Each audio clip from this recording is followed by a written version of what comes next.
नमस्कार, मी सुशील कुलकर्णी. आपण पाहताय अॅनालायझर. छगन भुजबळांनी आपल्या राजकीय गुरूंना चांगलंच उघडं नागडं करून टाकलंय.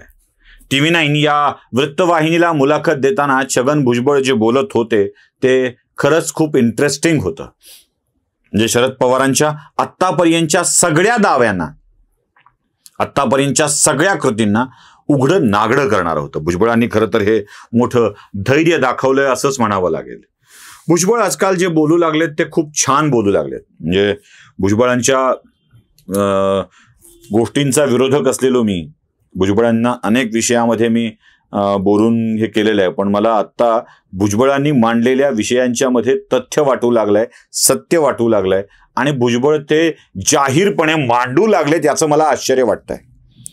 बाकी भुजबळांच्या बाकी गोष्टीविषयीची चर्चा आपण करत आलेलो आहोत, करत राहू. पण आत्ता जे भुजबळांनी शरद पवारांच्या बाबतीत मत मांडलंय ना, ते फार महत्वाचं आहे. यातून शरद पवार नावाच्या महनीय व्यक्तीचा बुरखा टराटरा फाडलाय असंच म्हणावं लागेल. शरद पवारांच्या विषयी मी फार काळजीनं बोलतोय आता, कारण शरद पवारांच्या विषयी नको बोलू काळजीनं, तर उद्या काय होईल माझं मलाच माहित नाही. करेक्ट कार्यक्रम करून घेण्यापेक्षा आदरार्थी बोललेलं बरं. या मुलाखतीत भुजबळांनी जे काही मुद्दे मांडले ते थोडक्यात मी तुमच्या समोर मांडतोय. आणि ते मांडतोय यासाठी, म्हणजे खरं तर भुजबळांनी तिथं बोललंय, तुम्ही ऐकलंय ना, मग त्याला अजून वेगळं काय सांगायचं, मी तेच मुद्दे मांडून, हा प्रश्न आपल्याला पडला असेल.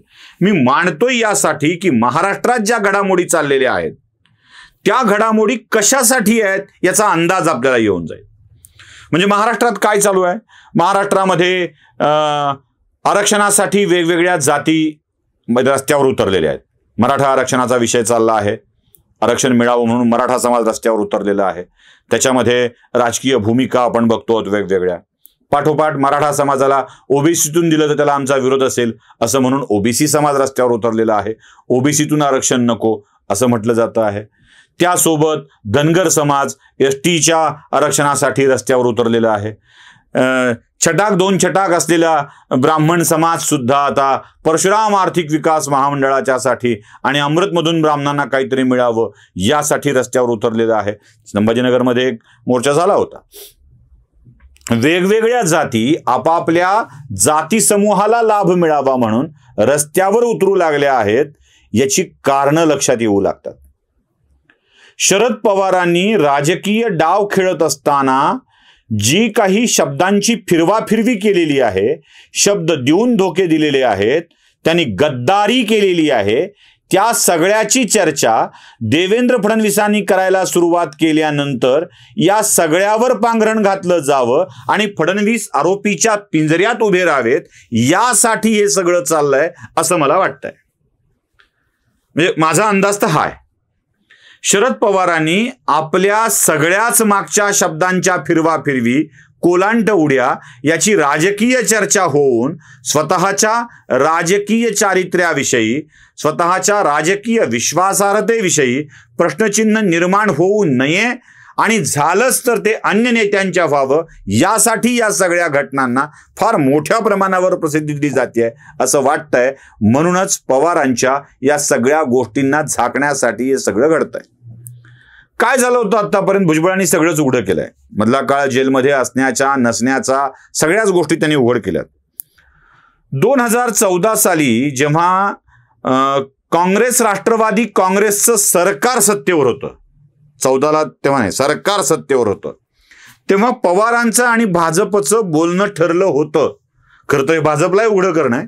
पवारांचं आणि भाजपचं उघडं बोलणं ठरलं होतं की तुम्ही काँग्रेस सोडा, आम्ही सेना सोडतो, कारण सेनेसोबत जाणं आम्हालाही अवघड झालंय. तुम्ही काँग्रेसला सोडा, आम्ही सेनेला सोडतो, चारही पक्ष वेगवेगळ्या निवडणुका लढवू आणि आपण एकत्रित सरकार बनवू. शरद पवारांनी ते मान्य केलं. मान्य केल्याच्या पुढच्या क्षणाला पवारांनी सांगितलं आम्हाला सेना सोबत नको असेल, तुमचं तुम्हाला सरकार, आपणच सरकार बनवायचं. तो पॅटर्न ठरला. 4 जणांनी 2014 मध्ये वेगवेगळ्या निवडणुका लढण्याचं ठरलं आणि पवारांनी तो डाव खेळला. पवारांनी पृथ्वीराज चव्हाणांच्या वरती धोरण लकवा झाल्याचा आरोप लावला आणि या धोरण लकव्याच्या आरोपावरून ऐन निवडणुकीच्या तोंडावर सरकारचा पाठिंबा काढून घेतला. पृथ्वीराज चव्हाणांचं मुख्यमंत्रीपद गेलं, देशात राज्यात राष्ट्रपती राजवट लागली, निवडणुका झाल्या, 4 पक्ष स्वतंत्रपणे लढले, भारतीय जनता पार्टी एकटी सगळ्यात मोठा पक्ष म्हणून समोर आली, खालोखाल शिवसेना, खालोखाल राष्ट्रवादी आणि काँग्रेस अशी स्थिती आली. आता भाजपच्या सरकारमध्ये शरद पवारांचा पक्ष सहभागी होणार हे ठरलं, शिवसेना दूर झाली, एकनाथ शिंदे राज्याचे विरोधी पक्षनेते झाले आणि शरद पवारांनी बाहेरून पाठिंबा देण्याचं धोरण स्वीकारलं. प्रफुल्ल पटेलांनी सिल्वर ओकच्या बाहेर येऊन प्रेस कॉन्फरन्स घेऊन सांगून टाकलं की आम्ही सरकारला बाहेरून पाठिंबा देत आहोत. झालं, सगळं ठरलं.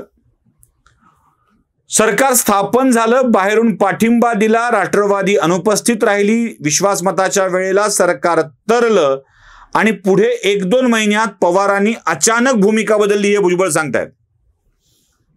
अलिबागच्या शिबिरामध्ये आमचा पाठिंबा कायम गृहीत धरू नये असं पवारांनी भाषण केलं. अजित पवारांना आश्चर्य वाटलं, RR पाटलांना आश्चर्य वाटलं. तुम्ही असं का बोललात असं त्यांनी विचारलं. ठीक आहे, बोललो, आपल्याला राहायचं नाही असं पवारांनी सांगून टाकलं. सगळ्यांच्या भूमिका बदलल्या. देवेंद्र फडणवीस देखील सावध झाले. त्यांना कळलं की हे सरकार टिकू द्यायचं नाही, ही पवारांची भूमिका आहे. लक्षात घ्या, पवारांना जेव्हा सरकार टिकू द्यायचं नसतं तेव्हा मी सोडून दुसरे स्थिर सरकार देऊ शकत नाहीत हा मेसेज द्यायचा असतो, म्हणून पवार असं करतात. अर्थात पवारांचं मुख्यमंत्रीपद 5 वर्ष टिकलं नाही, स्वतः मुख्यमंत्री होऊन सरकार स्थिर देऊ शकले नाहीत हा भाग वेगळा, पण प्रत्येक वेळेला तुकड्या तसं मुख्यमंत्रीपद मिळालंय. तसंच ते लोकांच्या वाट्याला यावं. देवेंद्र फडणवीस 5 वर्ष मुख्यमंत्री असू नयेत, असले तरीही आपल्या धास्तीत असावेत, यासाठी पवारांनी हा डाव टाकला. फडणवीस सावध झाले. फडणवीसांनी शिवसेनेला जवळ केलं आणि शिवसेनेला घेऊन 5 वर्ष पवारांच्या शिवाय मुख्यमंत्रीपद सांभाळण्याची किमया करून दाखवली. म्हणजे 2014च्या आरंभाला सरकार बनवतानाच्या 2ऱ्या आणि 3रं 2-3 महिन्यामध्ये अलिबागच्या शिबिरात पवारांनी आपला शब्द फिरवला. हे सरकार चालू असताना 2017 साली पवारांनी पुन्हा प्रयत्नांना सुरुवात केली. हे भुजबळ सांगतायत, मी नाही. एका उद्योगपतीच्या घरी बैठका झाल्या, मंत्रीपद किती घ्यायची हे ठरलं, जागा वाटप कसं करायचं ठरलं. पण हे सगळं ठरल्यावर पवारांनी आणखी एक नवा डाव टाकला. ते म्हणाले, आम्ही सोबत येतो पण शिवसेनेला घ्यायचं नाही.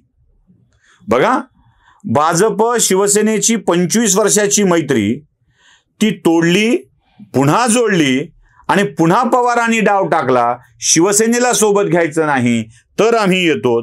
फडणवीसांनी याला नकार दिला, भाजपने याला नकार दिला. उद्योगपतीच्या घरच्या बैठका विफळ.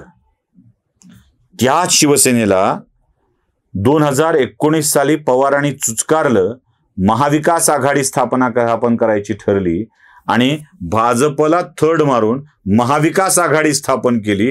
त्याच वेळेला देवेंद्र फडणवीसांशी संधान साधत राष्ट्रपती राजवट लावा, 2-3 महिने काहीच होणार नाही, मग आपण राष्ट्रपती राजवट उठवू, आम्ही तुमच्या सोबत येतो असा प्रस्ताव दिला, ज्याचा खुलासा स्वतः फडणवीसांनी केला, ज्याला दुजोरा स्वतः भुजबळांनी दिला, अजित पवारांनी दिला.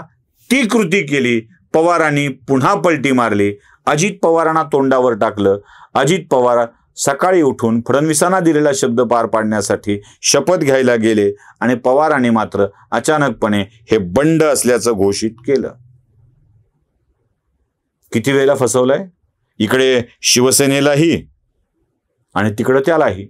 या दरम्यानच्या काळात भाजपने प्रस्ताव दिला अशी चर्चा वाढवली गेली आणि पवार भेटायला मोदींना गेले आणि म्हणाले, हे भुजबळ सांगतायत, मी नाही, आणि म्हणाले की माफ करा, तुमचा प्रस्ताव मी स्वीकारू शकत नाही, आपण पुढे जाऊ शकत नाही, लोकांचा विरोध आहे.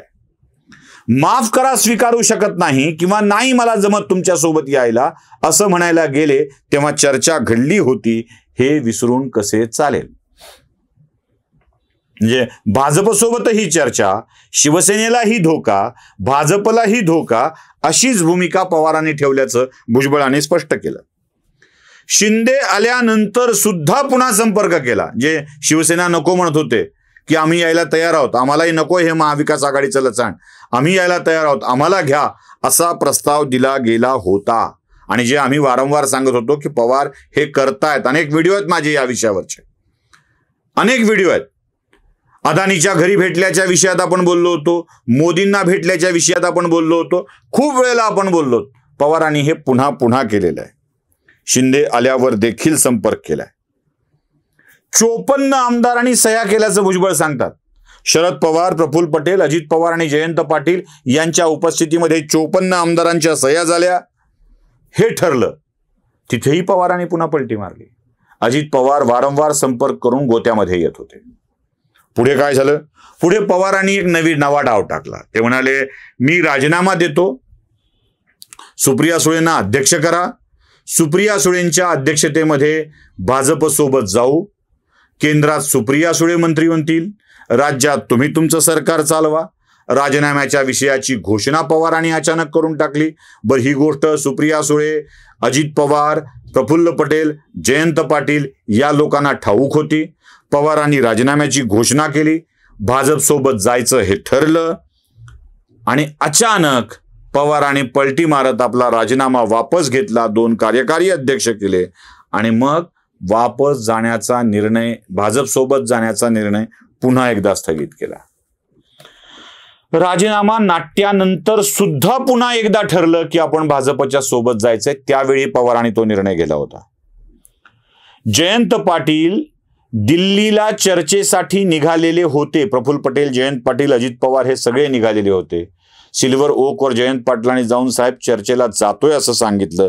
पवारांनी पुन्हा थांबवून घेतलं. प्रत्येक वेळेला पवारांनी थांबवून घेतल्याची कहाणीच TV 9च्या मुलाखतीत छगन भुजबळांनी स्पष्ट करून सांगितली आणि पवारांनीच प्रत्येक राष्ट्रवादीच्या नेत्याला तोंडावर पाडण्याचा उद्योग केला.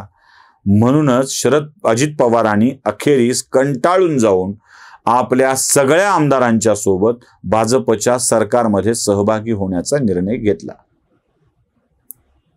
म्हणजे शरद पवारांना उघड पाडण्यासाठीच हा निर्णय होता. आणि शरद पवार उघड पडू लागल्याबरोबर ज्या क्षणी आजपर्यंत जे घडलं नव्हतं, म्हणजे एकनाथ शिंदे भाजपसोबत मुख्यमंत्री बनले, त्याला वर्षभराचा कालावधी गेला, तेव्हा काही घडलं नव्हतं. अजित पवारांनी शरद पवारांची साथ सोडून राष्ट्रवादी काढून घेऊन भाजपसोबत जाण्याचा निर्णय घेतला, तेव्हा राज्यामध्ये या जातीय आरक्षणाची आंदोलनं पेटू लागली. यातच सगळं काही आलं, सगळं काही. हा पवारांचा डबल विचाराचा प्रकार उघड होऊ नये यासाठीच हे सगळं घडत होतं आणि तेच पुन्हा पुन्हा स्पष्ट झालंय. तुम्हाला काय वाटतंय? भुजबळांनी खरंच पवारांना उघड केलंय की आणखी काही आहे? ते कमेंट बॉक्समध्ये नक्की कळवा. लाईक, शेअर, सबस्क्राईब करायला विसरू नका. नमस्कार.